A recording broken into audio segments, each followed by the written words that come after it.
Welcome everybody to the final Evolutionary Medicine and Public Health talk of the season. We have the wonderful Dr. Paul Turke with us today, who is an esteemed anthropologist, done lots of work from way back in his days in Micronesia, lots of really important publications from back then, and then decided to become a pediatrician, and a Darwinian pediatrician at that. So this is really exciting for us. And today he's going to be talking about his new book, Bringing Up Baby. Thank you. Well, thank you. Looking at the speakers who preceded me, I'm really honored to being invited to talk here. I hope you didn't make a mistake, because I think of myself as a small town pediatrician these days, long absent from academia. But we're going to go through, like Paula said, my book chapter by chapter. I've recently finished writing it, have not yet tried to publish it. That's the next step. I try in the book to speak to a pretty broad audience, and we'll get to that in just a minute. But I wanted to start, before we go through the slides here, which are very simple, with a very brief story, if I can. It was 1985. I was at the Museum of Zoology at the University of Michigan, sharing an office with my wife, Flora Betzig. Dick Alexander, who was a big player in the museum at the time, had given Laura a postdoc, and so I was in there mooching off of her and him, writing my dissertation. And at about the same time, Dick had invited a very, very famous evolutionary biologist to come in for a sort of mini sabbatical and give several talks and so on. And he put this guy, poor guy, in an office right near Laura and me, down in the basement of the museum in the mollusk division, of all places. And one morning I walked out of the office and this guy walked out at the same time. I won't name him because I just don't want to risk embarrassing him. Although I don't really think it's a bad story. I think it's a great story. Reflects well on him. But I went up to him and I had this new idea, and I asked if I could tell him about it. And he said, sure. So I started, and as I did, I kept interrupting myself, saying, but these data don't seem to really fit with it very well. And then there's those data over there. They also seem a bit problematic. And after a bit of this, he interrupted me and he said, Paul, please, never let the data get in the way of a good idea. And, I laughed. He didn't really mean never. He's a great evolutionary biologist, great scientist. You all would know him if I named him. But he just meant, you have to give ideas time to run a little bit. You can't knock them down too quickly. And the reason is that, the data are, of course, important. There's two sides to science. There's the theory side and the data side, and they're equally important. But data can be, it's always incomplete. There's always more data. Data can be wrong. Data can even be fraudulent. But, when you take data and you put it in here and it comes out here as evidence, the ideas, the theoretical models that you bring to the party, have a great effect on what you translate that data into in terms of evidence. And so those ideas are really important. And in the field of medicine, I think that the idea part of it, of the medical science, is being neglected to a degree relative to the evidence and data side. For one thing, there's more money in collecting data.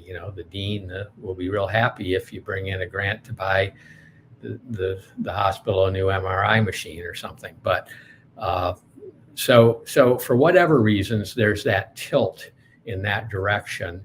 in the field of medicine and in science in general, I think. It's probably a bit self-serving since I don't have an academic position, a lab or a grant or anything, but I think, and I show, I think in this book, that what medical science and medical practice needs is more ideas. And I'm not embarrassed to present them, even if some of them are speculative, because I think there's no danger in that as long as we label them clearly as speculative. Having said all that, I understand why practice of medicine is suspicious sometimes of new ideas and speculation. Nobody wants their doctor to dream up a treatment plan, in their shower the morning before they are going to treat you for something serious. So there's reasons for protocols and rules and so on. But again, it's not an all or nothing thing. I just think we've tilted too far in the direction of lauding evidence and not enough in the direction of paying attention to ideas. And of course, I think ideas coming from evolutionary theory and evolutionary facts are very important to the topic of medicine in general and pediatrics specifically. So let's get to the book now.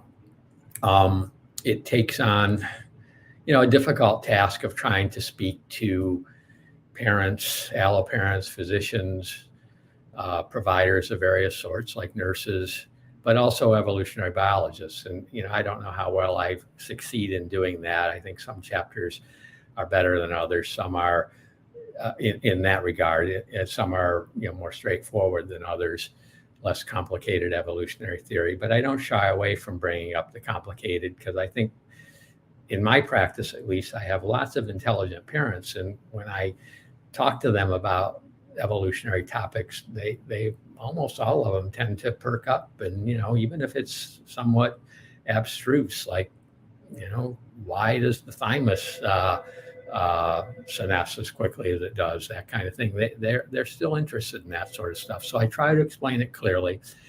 So in the interest of time, I'm just going to start with chapter 1. So next slide, please. No, I'm sorry. There's chapter 1. Okay. So, as you probably got from my little story about the famous evolutionary biologist, I think the point of view, the ideas you bring to the table are important. And this is what chapter 1 is really about. This is the epigraph here is just the famous Indian fable of the blind guys trying to figure out what an elephant is and misconstruing it because their perspective is limited. And the perspective of physicians, I think, and pediatricians in particular is limited by not making evolutionary theory and evolutionary facts front and center to the degree that I think that they should be. So in this chapter, I identify a few unforced errors that I think have occurred because of the narrow perspective that's, prevalent in medicine today, that absent evolutionary theory. The first one I'll mention is kind of a silly and simple one, and you may not even have to be an evolutionary biologist to get it, but it has to do with a family coming into my office at the end of the day wanting to interview me to see if they were going to switch to our office. I work with a pediatrician named Suzanne Tomashow, by the way. She's my partner. Because they weren't happy with their current pediatrician because she seemed to be unhappy with the fact that they were still breastfeeding their 11 to 12-month-old infant. And so the parents they looked exhausted. The little boy was running around like 11-month-olds do, getting into everything, opening the drawers and all that. But they were really tired, and they started to explain to me that their pediatrician had been telling them that it was just a terrible thing that they were breastfeeding their little guy to sleep at night. and it was bad. She was telling them because this exposure to breast milk at night was going to, somehow rot his teeth out. So she said that they had to wake him up after putting him to sleep to brush his teeth. So, you don't have to be an expert to know that might lead to problems. You put him to sleep, you got to wake him up. You put him to sleep, you got to wake him up. So it's a problem of very narrow perspective. Again, you probably don't have to be an evolutionary biologist to see that, but the thought is that mammalian mothers have been breastfeeding their babies to sleep for 100 million years, and nothing's gone wrong with their teeth because of it. It is a problem if you give your baby a bottle of formula or juice or even pumped breast milk to carry around all day long.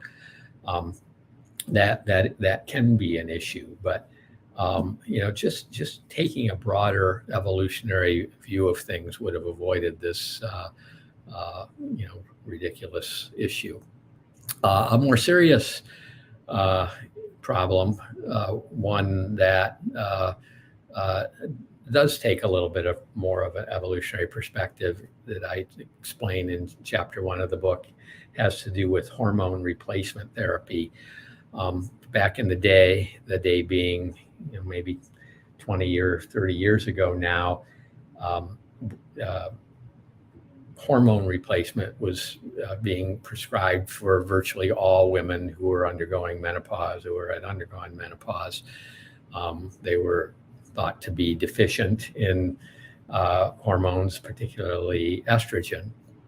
And it was noticed that estrogen seemed to be heart protective. Estrogen protected against the night sweats and that sort of thing, and it protected against weak bones. And so after a number of experiments were done, it was decided to offer hormone replacement therapy for virtually all women who were menopausal.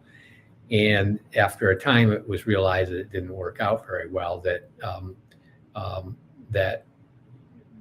women who were receiving this extra estrogen primarily had increased risk of certain cancers. And rather than being heart protective, they had an increased risk of heart problems down the road.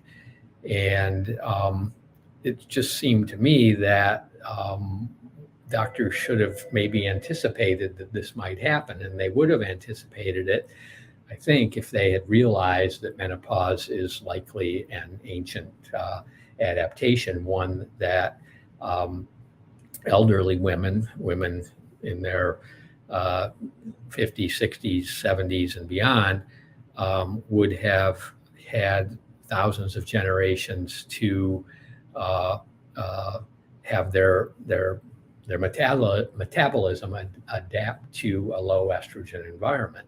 And so if we go in there and tinker with that and suddenly are giving 70-year-old women lots of estrogen, a normal amount of estrogen for a 20-year-old, we're likely to cause some problems with that, and we did. So again, that the theory just points to a problem. Of course, we needed the evidence. In this case, the evidence came first because that's all doctors were looking for, but it took years to figure it out. And again, I think they would have been a little bit more wary of hormone replacement therapy if they had been more evolution minded. So I do one other thing in this chapter besides point out some potential unforced errors that happen due to lack of evolution mindedness. I start the process of trying to teach doctors, medical providers, medical researchers the importance of looking for and learning how to identify adaptations. Just so you know what I argue,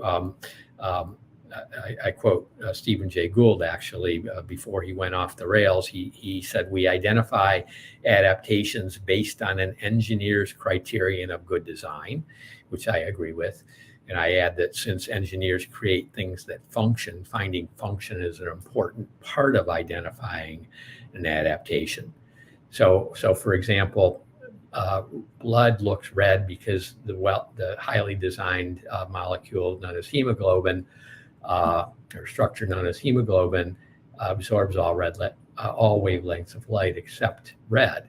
So it looks red, but there's no function to redness. So red being blood is not the color is not an adaptation. Being white, if you're a polar bear, on the other hand, is an adaptation because it's highly designed and functional. Okay, so after trying to teach that lesson, and I try to teach it again in several other chapters, but let's move on then, Xander, to the next slide, please.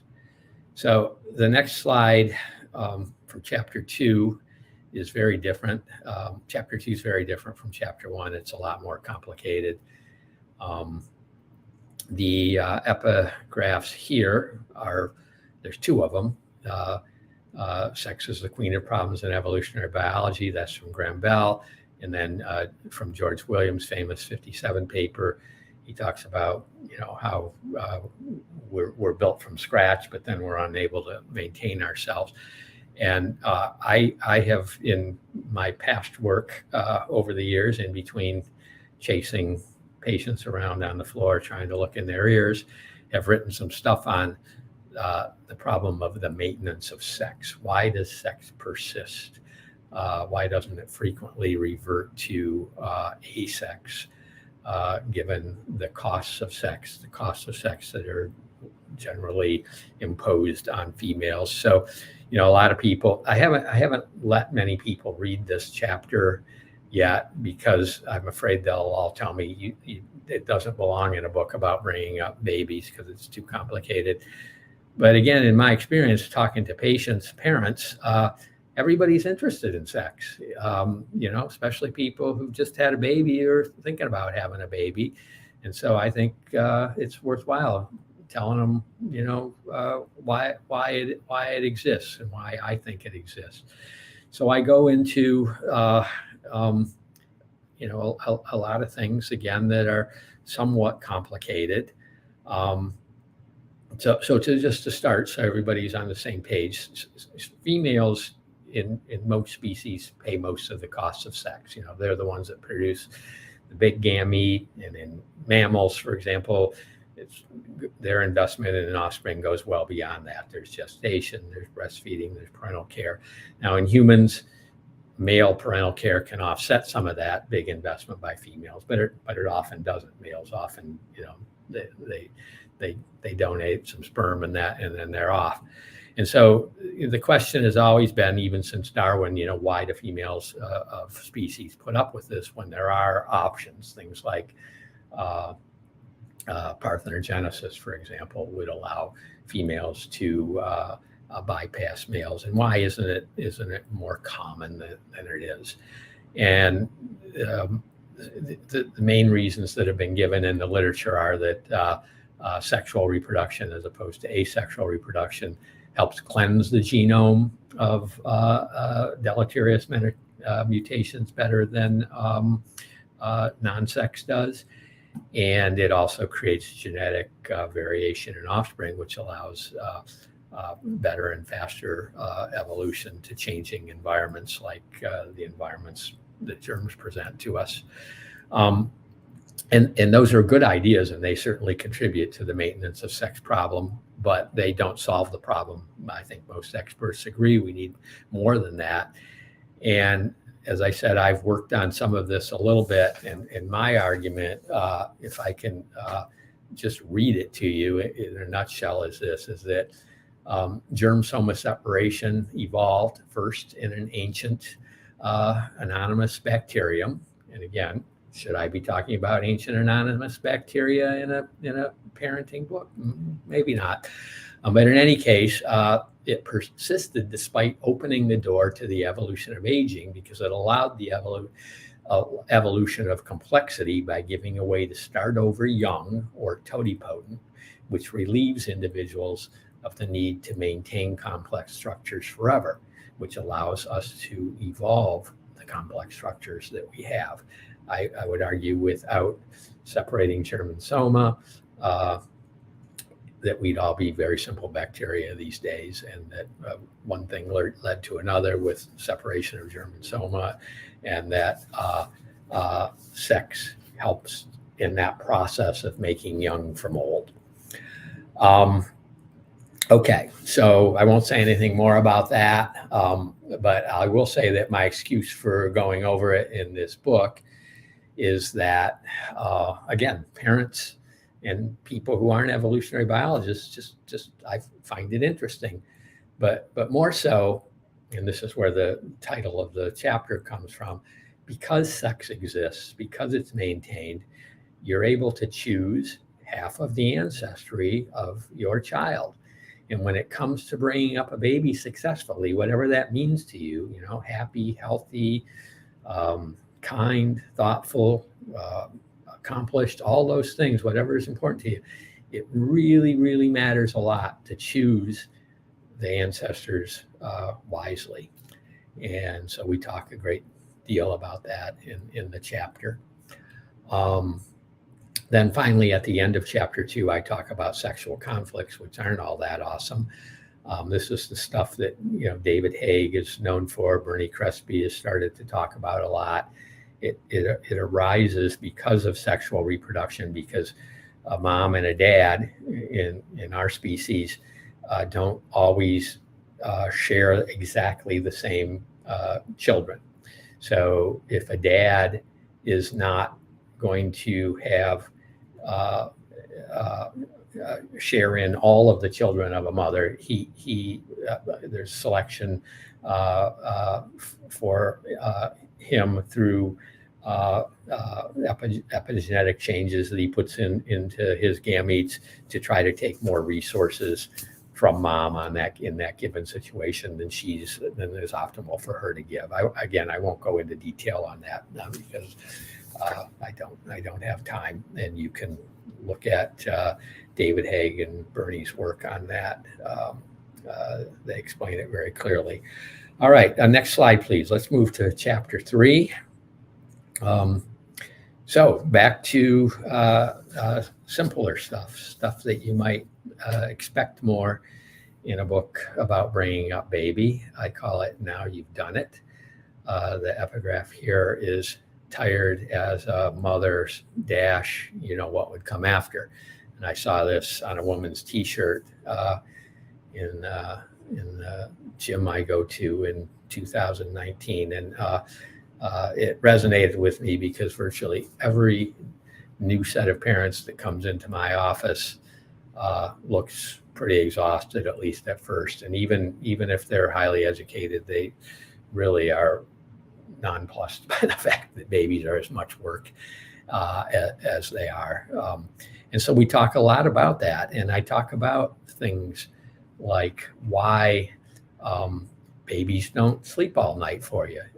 You can go to the bookstore or online and get sleep books, of course, that'll promise to tell you how to teach your baby to sleep for 8 straight hours. But they work basically by making baby give up on you, and I don't recommend you do that. Human babies need to eat every hour or 2 or 3 at the most, because the way breast milk is constituted, it contains a lot of sugar, mainly lactose, but not a lot of fat, and sugar is digested quickly. And so babies wake up and need to eat real often. If we were wolves or wild dogs, it's different. There's more fat in that milk because mom has to go away from the den to hunt and be away for long periods of time. And so, natural selection is tailored what breast milk is made up according to serve those kinds of needs. So if you're thinking about having a baby, think about being up all night long. If you're thinking about having a baby, understand that babies will wake up when you put them down. Why is that? It's because they just spent 9 months swaddled in a uterus. It's warm in there. They feel the sway of your motions. They feel they hear your heartbeat and so on. And so they feel anxious about lack of close proximity. So that's why they like to be near you. I talk about breastfeeding in this chapter and all the benefits that it gives. And then I talk about how doctors interfere with it. So let me give you a few things on that. One of the things that breastfeeding does is it lowers the incidence of asthma and other allergies. It helps babies to build a proper microbiome, and this can prevent obesity and even help to prevent mental health issues like depression. I think Graham Rook talked a little bit about this 2 weeks ago in this series. Some studies have shown that you get a few extra IQ points if you're breastfed. There's debate about validity of IQ tests, but nonetheless, that's in the literature. Most importantly, I think there's increased survival if you're breastfed, especially in the less developed parts of the world, and that's because breast milk contains a lot of immunological gifts from mom. Mom also benefits from breastfeeding. It takes her 600 to 800 calories a day to breastfeed an infant, helps her to get down to a normal, healthy weight.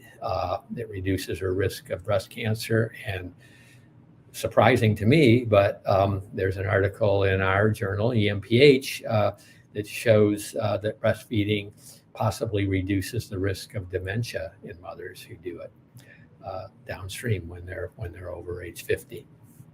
But as I said, doctors interfere with it. I was breastfed as a baby. I was born in 1953, and I was breastfed for 6 months, and it caused a real stir, my mother said, in our neighborhood, because nobody else was doing it, and nobody else was doing it because doctors thought that it was not hygienic, that bottles with cow's milk in them or maybe formula was a better way to go, and it certainly was more modest, and so on.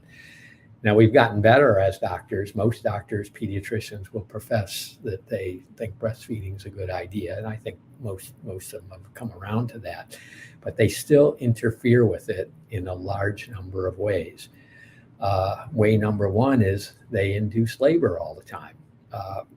Sometimes inductions are necessary, but often they're not. They do C-sections. They're very risk averse, which makes some sense. Natural selection, evolution is risk averse. We have to keep people alive today to worry about things that happen downstream, but nonetheless, we do have to worry about downstream stuff.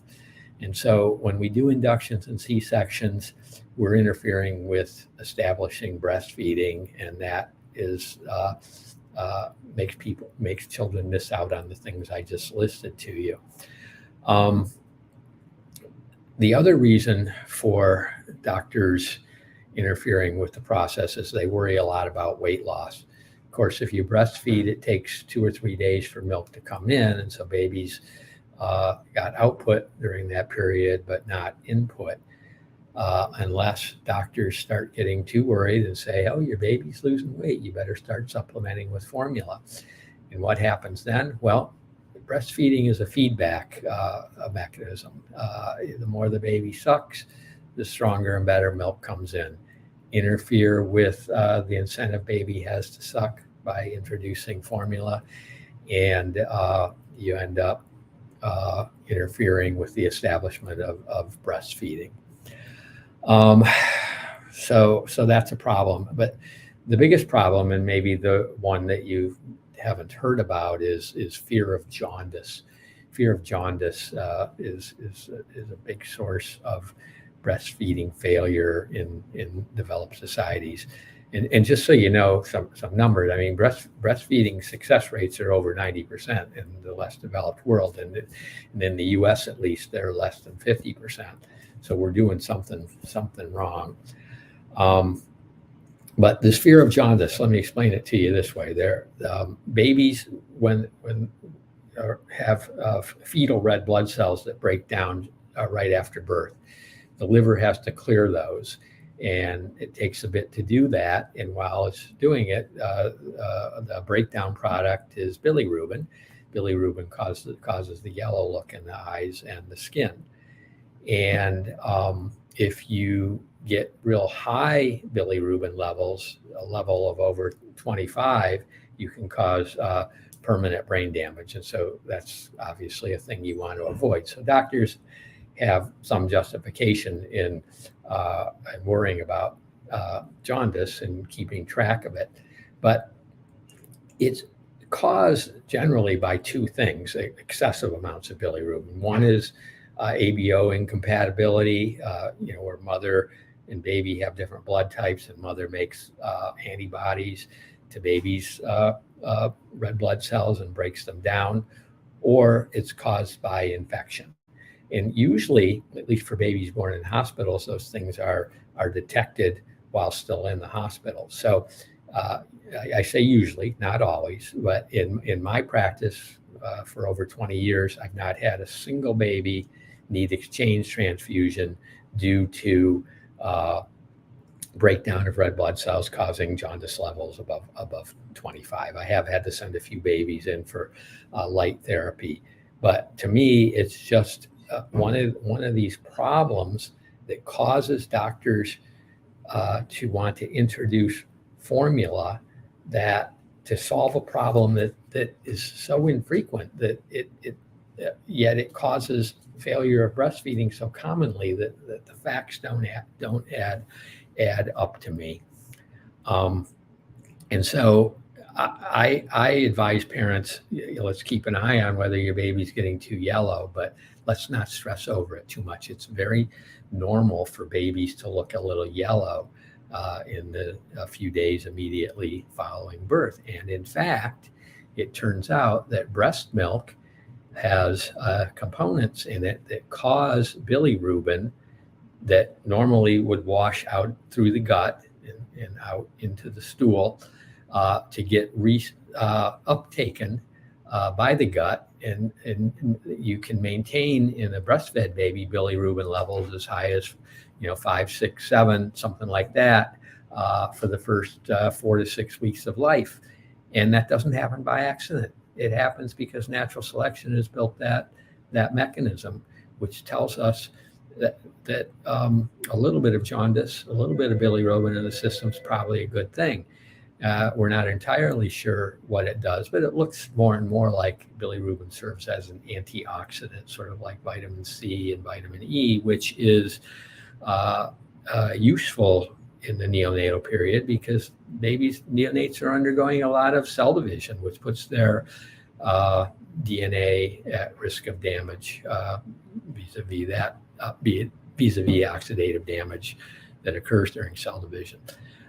So if you're not breastfed, that's another thing that your baby loses out on. So the most controversial thing I talk about, let me just check the time here. Okay, we're good. That I talk about in this chapter is co-sleeping, or what the German pediatrician, evolution-minded pediatrician, what's his name? Herbert Renz-Pulzer calls breast sleeping. It has to do with co-sleeping. In the UK and in Europe, they're not as adamantly against co-sleeping or breast sleeping, as he calls it, as the American Academy of Pediatrics is. But co-sleeping has the downstream effect or not co-sleeping has the downstream effect of interfering with breastfeeding. It also has the downstream effect of predisposing babies to positional plagiocephaly, the flattening of the head, and it had and also torticollis, which is the shortening or unequal development of neck muscles, which causes head tilt. Babies have been designed to co-sleep with their parent or with their mother, and injunctions against that have caused these problems. And I'll refer you to, again, to our journal, EMPH. Just Google or put in the search term plagiocephaly in there, and you'll come up with the article I was just referring to by on that very topic. So what I do want to emphasize, though, is that, if this is in agreement with the American Academy of Pediatrics, if you're an opioid user, don't co-sleep. If you're getting drunk, don't co-sleep. If you're taking sleeping pills, don't co-sleep. If you're sleeping on contraptions like couches where baby can get its head wedged between the cushions, don't co-sleep. But if you do it safely, like they generally do in Japan, where nearly everybody co-sleeps, it's not risky. In Japan, infant mortality rates, including death from sudden infant death syndrome and smothering, are way lower than they are in the U.S. So I'm not telling you what you have to do, but I'm telling you that the American Academy of Pediatrics, through lack of evolution mindedness, through lack of understanding that mammals and mothers and babies have been co-sleeping for a million years, or millions of years, makes them not as sufficiently wary of putting out the strict rule that you should never bring your baby into bed with you. And then, of course, there's the data from Japan that does the same thing. And I also want to add to the Renz Polster and his co-author Frida de Bach's article on deformational plagiocephaly and torticollis.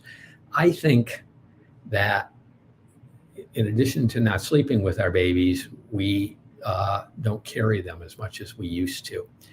And anytime we alter developmental trajectories by, babies formerly, heard a lot more language than they did than when they're tucked away in a different place. They have different sight lines, different positions, different sensory inputs, different species, more species typical cues that they get if you carry your baby around with you all the time, or with your baby all the time, or if grandma is with the baby all the time, or part of the time, than you would if you don't do these things. And I think there's reason, and again, this is a speculation, to suspect that some of the developmental problems that we run into all the time these days, like sensory integration disorders and ADHD and even potentially autism spectrum issues, can arise or be exacerbated by potentially altering developmental inputs that infants get when their brains are being extensively remodeled in the first several months of life. All right, chapter four, please. Next slide. Okay, so this chapter is an immunology chapter. It explains why vaccines are good and why vaccines work, as this epigraph from Ben Franklin tells you is coming. And it explains why doctors are not very good at convincing parents to give vaccines. And it's part because doctors, pediatricians, don't know as much immunology, especially vaccine immunology, as you think they should. So they just sort of listen to the rules handed down by infectious disease vaccine experts. And when parents question them on vaccines, they resort to that old parental injunction, which says, just do it because I say so. And then parents react negatively to that. They retrench in their negative position. And I argue that in this chapter, that taking an evolutionary perspective gives ammunition to help convince parents that it really is okay to vaccinate your children, that it really isn't too much of a burden on the child's immune system to, give them 3 or 4 combination vaccines, in one doctor's visit. And one way of understanding that is by telling them that, there are germs everywhere. Every time we take a bite of something, every time we take a breath, there are germs that the immune system is encountering. But more than that, we all contain, what's the phrase? A multitude. We all contain hundreds of billions of old friends on our skin and in our guts. And it's an uneasy relationship sometimes. Joe Elcock, who's an evolution-minded ER doctor, sees in the ER cases where it breaks down, where all of a sudden these old friends become formidable enemies. So the immune system is constantly parrying and keeping these things in check. Hundreds of millions of them, or billions of them, trillions of them. And so injecting a few, 45, 50 antigen in the form of vaccines is no big deal to the immune system.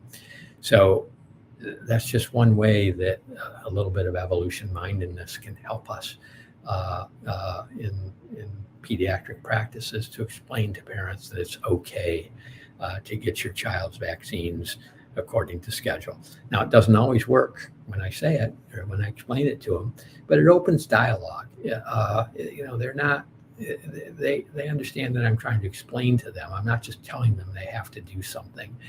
And so I find that's the biggest sticking point.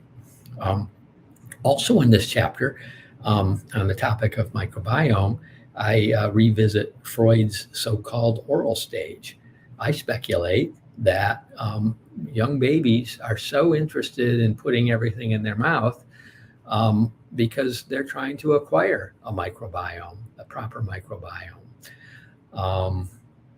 And then at the end of this chapter, I probably don't have time to go into this, but I think it's important, and it is that I discussed the 5 reasons why COVID-19 is less severe in younger age groups. If there's time for questions, you can ask me about this, but you can also go to my EMPH article on the topic with that title, 5 Reasons COVID-19 is Less Severe in Younger Age Groups, published in, I think it was in 2020.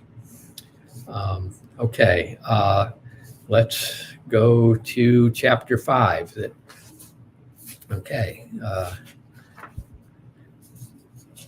Yucky. This chapter explains, or tries to explain at least, why toddlers throw green stuff that you give them to eat onto the floor. You can take a 4, 5, 6-month-old baby and feed them just about anything, and they'll say it's not too bad, even if it's spinach or green beans or something like that. But let that baby turn 12, 13, 14, 15 months, and all of a sudden they're saying yuck, and they're throwing it down onto the floor. Why is that? Well, I mean, in approximate sense, because vegetables can taste a little bit bitter, and bitter foods can be harmful. They can be poisonous or damaging, and so maybe that's enough of an explanation. But I think the timing of this is what's interesting to me.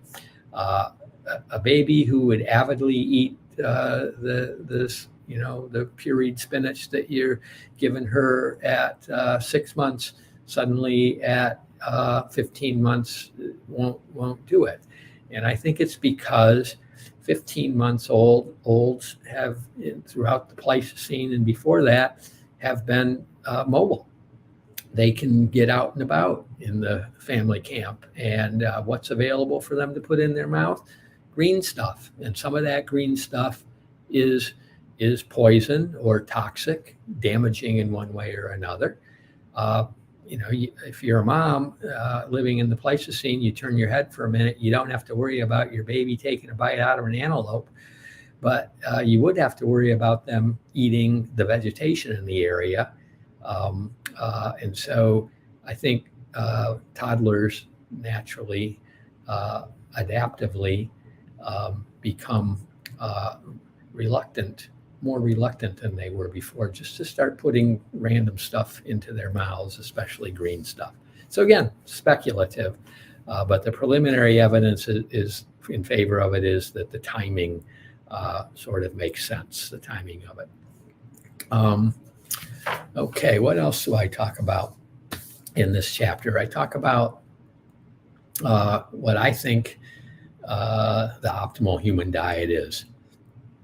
I argue that we'd do best if we could somehow eat the greens, roots, fruits, nuts, animals, including their eggs, that were common in the places we lived in during the Pleistocene, particularly the savannas of Africa.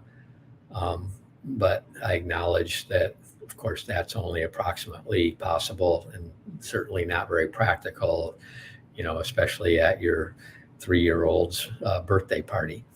I don't want to be, I'm sort of relaxed in that. I'm sort of a reasonable paleo diet kind of guy. I'm not extreme. I think, like Marlene Zuck has said, that there's a lot of extreme views that come out of the paleo movement, but there's still a core of goodness there.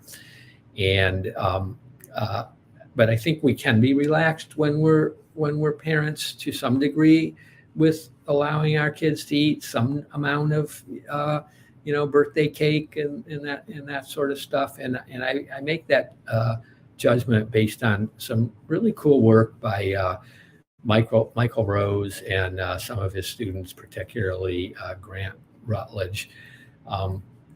They've demonstrated in flies that younger age groups will adapt to novel diets more quickly than older age groups. The reason for that is that, as they point out, selection is stronger in acting on younger age groups, and many genes have age effects, right? Their effects are confined to certain ages. So if a stream of mutations is coming along and one of them allows you to adapt to a new diet when you're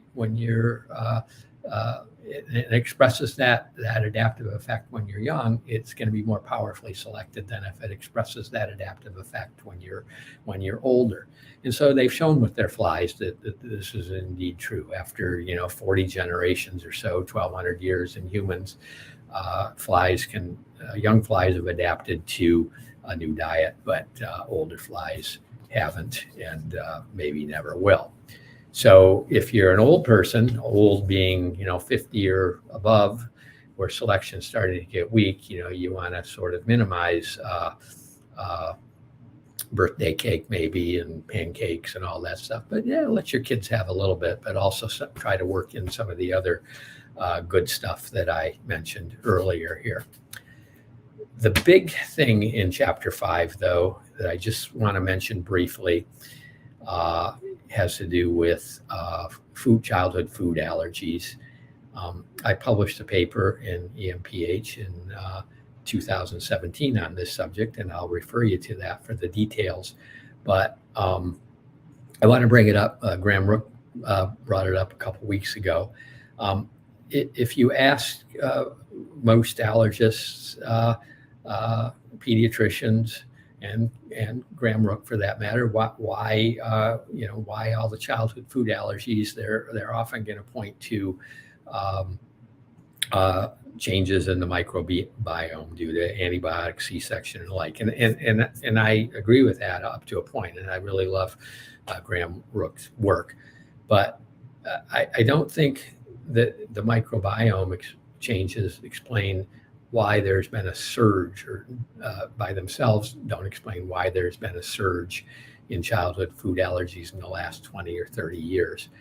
The reason I don't is because if you feed children the 8 or 9 most allergenic foods from the time of infancy, and if mom eats them when she's breastfeeding and eats them when she's pregnant, because these things transfer then, you greatly reduce the chance of a child developing food allergies. So you bring it back down to what it was before the 1990s, when allergists and pediatricians started recommending delay. In fact, until 2008, the recommendation was, in the US at least, I think in Europe also, was no peanuts, no tree nuts, no fish until age 3. Well, allergies soared during that time. That just doesn't make sense from an evolutionary immunological point of view. That recommendation ever would have been given, because obviously your immune system, once it becomes armed and dangerous, what happens in utero, it has to be pretty darn good at deciding what to ignore and what to attack. And so I've argued in this paper of mine I just referred to that the window for developing proper tolerance is most wide open in the young. And I attribute the recent rise in childhood food allergies to a mismatch that arises because back in the day when we were all foragers, hunter-gatherers, what you ate from the very beginning, what you were exposed to in utero and then through breastfeeding, is the same stuff you were going to eat for the rest of your life. And that's because there were no planes, trains, or automobiles. You grew up in a specific ecozone, and you died in that ecozone, and generation after generation lived in that ecozone. And so the immune system counted on early exposures meeting later exposures. So if you grew up, but nowadays, if you grow up in a house, and that doesn't have any peanuts in it, but then you go to preschool with your and eat lunch with your friend from Thailand, where you get peanuts or fish or something that you weren't exposed to at home. Well, that's a setup for this mismatch that I'm talking about, and the surge in childhood food allergies can be explained by that. Okay, chapter 6. Can we go to that? This is an easy chapter. I call it self-defense. Thomas Alva Edison, working on inventing the light bulb and other things, freed up the people working with him to think, and they weren't too constrained by rules, and that doesn't happen enough in medicine.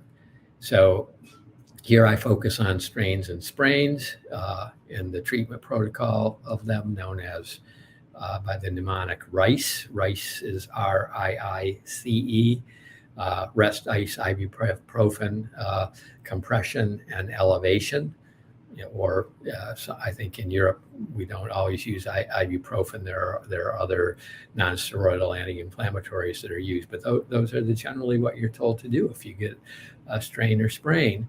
But an evolutionary biologist, a Darwinian pediatrician, recognizes that when your 8-year-old sprains her ankle and it hurts and gets swollen, that those are adaptive effects, like they have the hallmark of being adaptations. They're designed to happen, and that RICE therapy, particularly the medicinal part of it, the ibuprofen part of it, interferes with those things. And there aren't a huge number of long-term studies that look at long-term healing when people use ibuprofen as opposed to not using it. or another NSAID.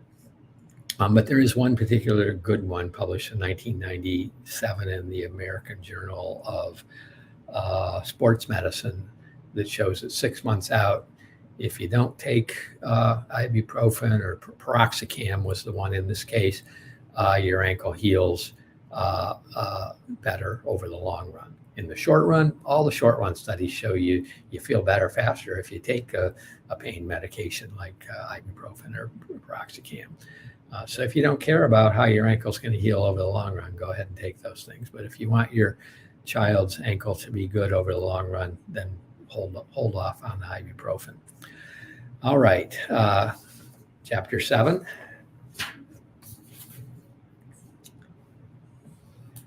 And I think I'm running pretty low on time, so I'm going to just say for this one, well, here the epigraph is imagination is more important than knowledge. I interpret that loosely to say that theory is at least as important as evidence is, and psychiatrists and psychologists in particular have to learn that because they're studying and trying to treat the most complicated thing that we know of in the universe, which is the human brain. And the gist of this chapter is, if it ain't broke, don't fix it. So what I try to do here is to delineate between the unbroken brain and the broken brain. If something is seriously broken in a brain, then it makes sense to intervene with a mechanistic fix, add a new or upregulate a neurotransmitter. But if it's not broken, there's a very good chance that it's functioning the way it was designed to function. So that gets us to the idea that the emotions were designed to guide behavior. That's what they evolved to do. That's what natural selection favored them to do. Now, I'm not arguing that severe depression or panic attacks and things like that are their adaptations, but that having some anxiety, having some fear, having some sadness, that these are things that we would be damaged by if we could somehow get rid of them. And so I argue in this chapter that doctors should be a bit more careful about intervening in child psychological problems with medications than they are, because a tiny adjustment in the rudder at a young age can steer you into the side of the riverbank over time. And so tweaking things with serotonin reuptake inhibitors and so on, and ADHD drugs, there's a role for these medicines, but I think they're way overused. And again, I don't have time to explain that in great detail. So when the book finally comes out, I hope you'll read it. I also have a new hypothesis in there about vision and autism, which I'm excited about. And I wish I had time to tell you about it. Chapter 8 is the last chapter of the book. If we can go to that. You guys probably know this. If you're Trekkies, it's, Spock's live long and prosper. Well, I've changed that a little bit, assuming that living long and being helpful is a way to prosper, and more specifically, it's a way to be happy. And so what I do in this chapter is I spend some time explaining what inclusive fitness maximization is. I go through all the, well, not all the studies, but a number of very important studies that have unraveled very complex human behaviors simply by focusing on the inclusive fitness maximization maxim without any need for cultural evolution or group selection. So I go through all that, and I end up doing this. Let me just read it to you in the interest of time from my notes.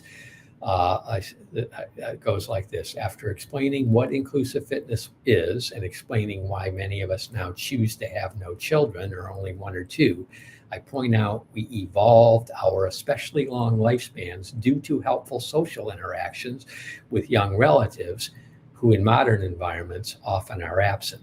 And I propose that no longer having this avenue to be helpful or having less of it is why so many people are unhappy in their old age. Now, again, don't overdo this. I'm not saying you can't be happy if you're 60 or 70 if you're not helping take care of your grandchildren. There are other ways to be happy. I'm just saying this is almost a surefire way of being happy. The reason is if you're a grandparent and you're trying to take care of a 2-year-old who's running around like a madman, it's a lot of work. And if it caused more pain than it did happiness, you wouldn't do it. By analogy in the book, I say, imagine that sex felt like, sticking your hand into the fire pit. If that case, people wouldn't be quite so enamored with sex as they currently are. And if they did do it, they certainly wouldn't be so into prolonging it as they are now. So I'm very confident that mechanisms make people feel happy or fulfilled beyond a certain age by being helpful. And to grandchildren, for sure, children, but natural selection doesn't design things to be more specific than they needed to be in the places. And so I think there's a reasonable expectation of just being helpful, making us happy. You can be helpful to your puppy. You can be helpful to children in general. We all are related one way or another. You can be helpful, to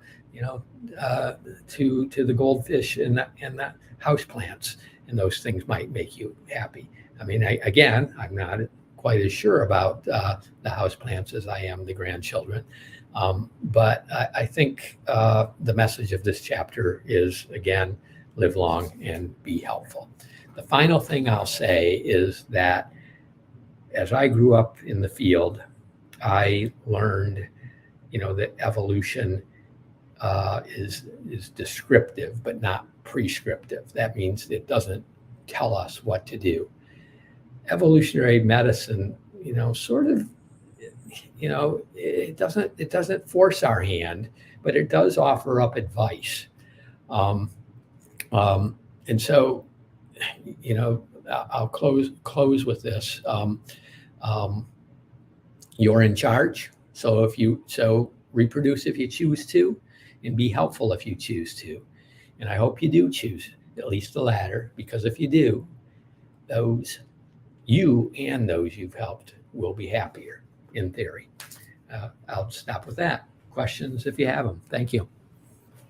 Thank you, Paul. That was really something. I'm just going to take these slides away. That was great. Thanks so much. And I really valued your sort of emphasis on ideas over just empirical research all the time. A lot of us do a lot of these kind of very hypothesis testing, kind of data-driven studies. And it's just nice to be reminded that the ideas come first. And you're right, they should have equal weight. So I will try and remember that.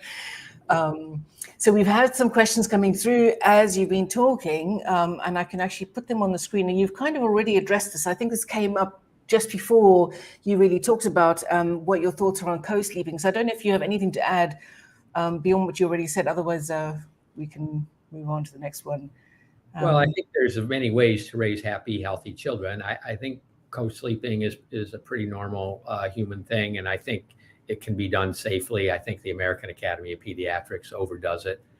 Again, there are many conditions under which you should not co-sleep, but I would like somebody who's vehemently against it to explain Japan to me. Yeah. Great. Is the contribution of breast milk to the infant's microbiome the reason for breastfed babies having fewer allergies? Well, I think that's part of it, but I also think just contact with mother's skin is also part of it. So in hunter-gatherer society, it's quite common for grandma and aunts to breastfeed, even if they're not making milk. They let baby suckle. I think being exposed to the hunter-gatherer band's microbiome wealth is also an important part of breastfeeding. And I didn't bring this up in my book. The first thing I ever wrote about as an evolutionary biologist, I was like 6 months into graduate school, was about conspicuous primate natal coats. So parents who have black fur, in a particular colobine monkey or rhesus monkey may have an infant that's bright orange, and that's been a problem that people have tried to explain. My good friend Sarah Hurdy, for example, and they've tried to explain it by saying, well, it attracts alloparents, helpful others, and I think that's a large part of it. But it also occurred to me, the first thing I came up with 6 months into being a graduate student was wrong. But it occurred to me much more recently that this may be a way of attracting members of the group, to expose them to the group's microbiome. And I actually talked to Sarah Hurdy about this once when I was at a conference with her in 2019, and she very politely said, maybe. but anyway, so I think it can contribute in many ways.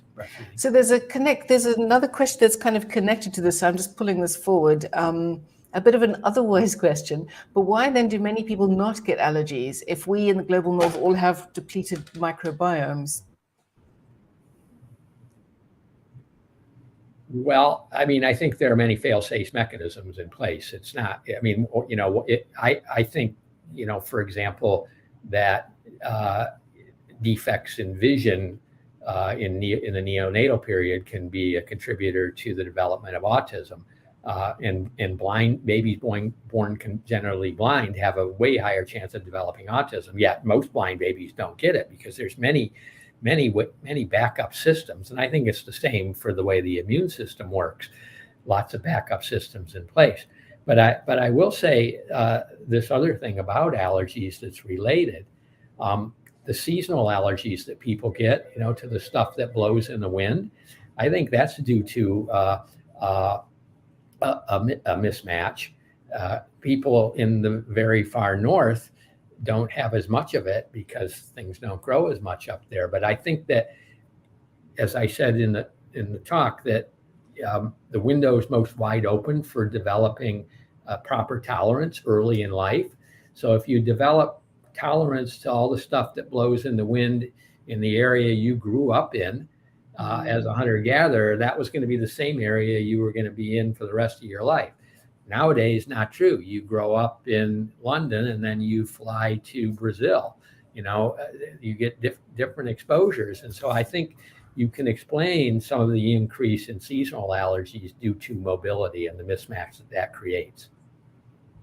That's right. I mean, here there's people at the beginning of the hay fever season tend to buy local honey to try to, acclimatize. Exactly right. Yep.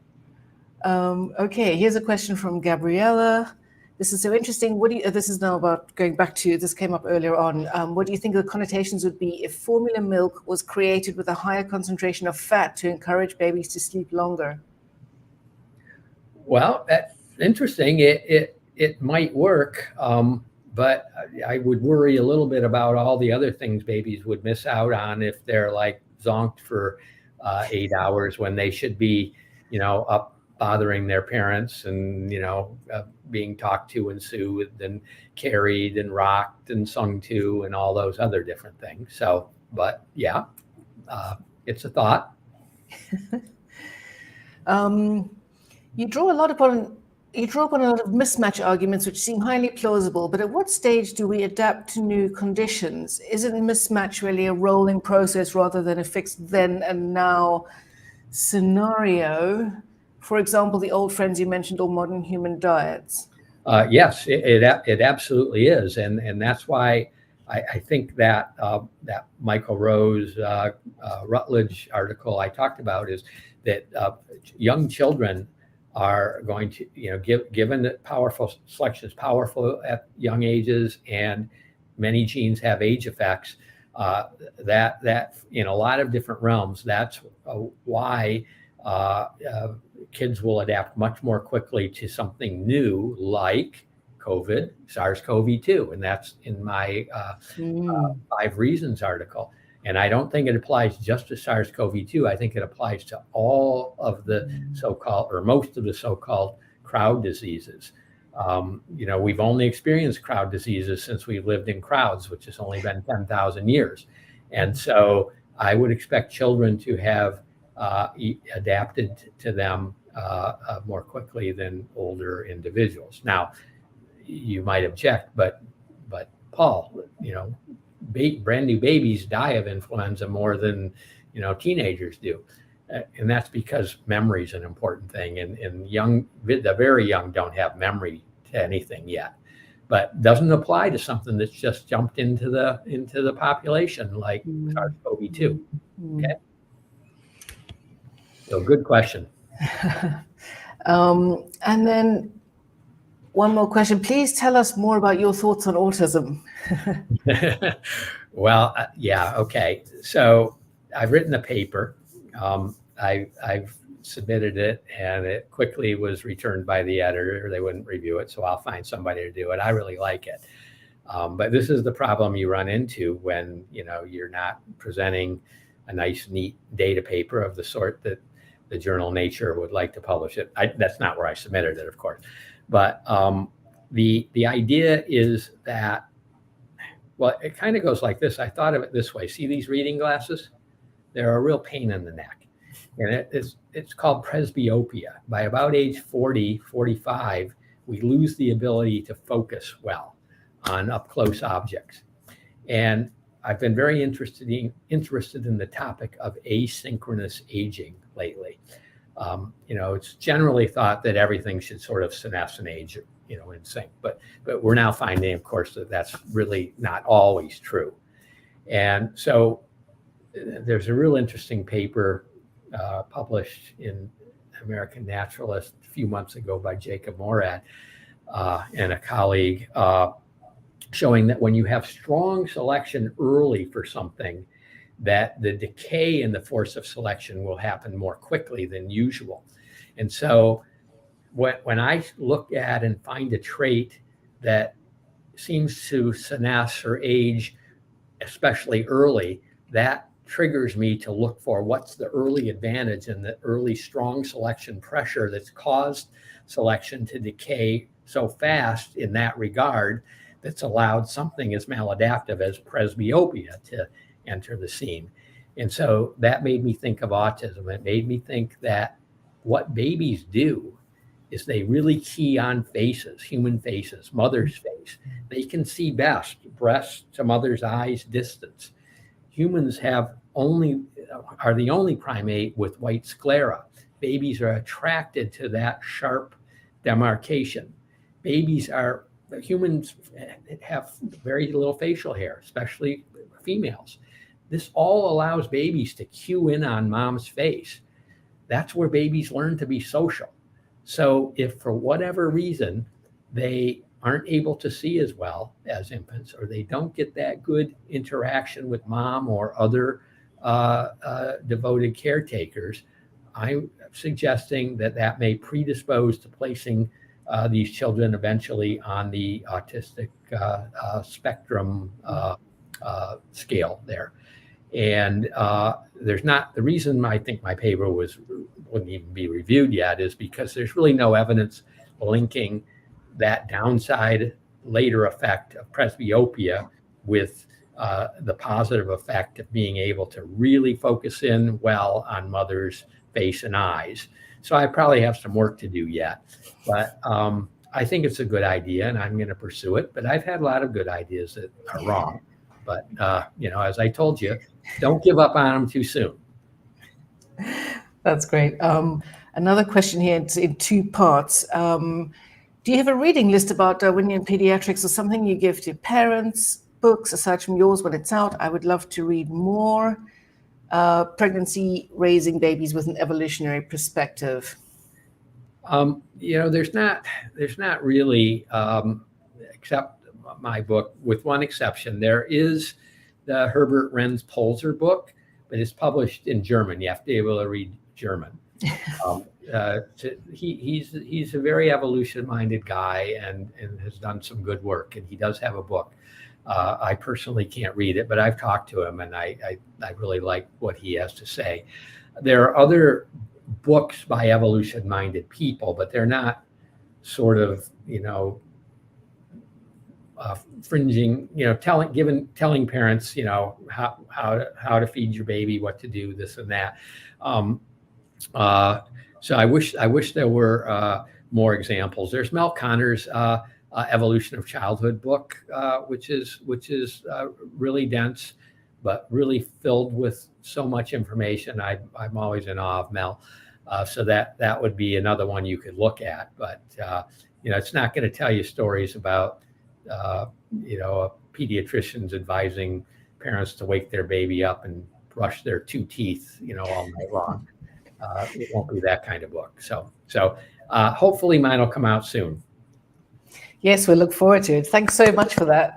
That's the end of the questions, and I'm going to end the broadcast now. Okay. Well, again, thank you very much.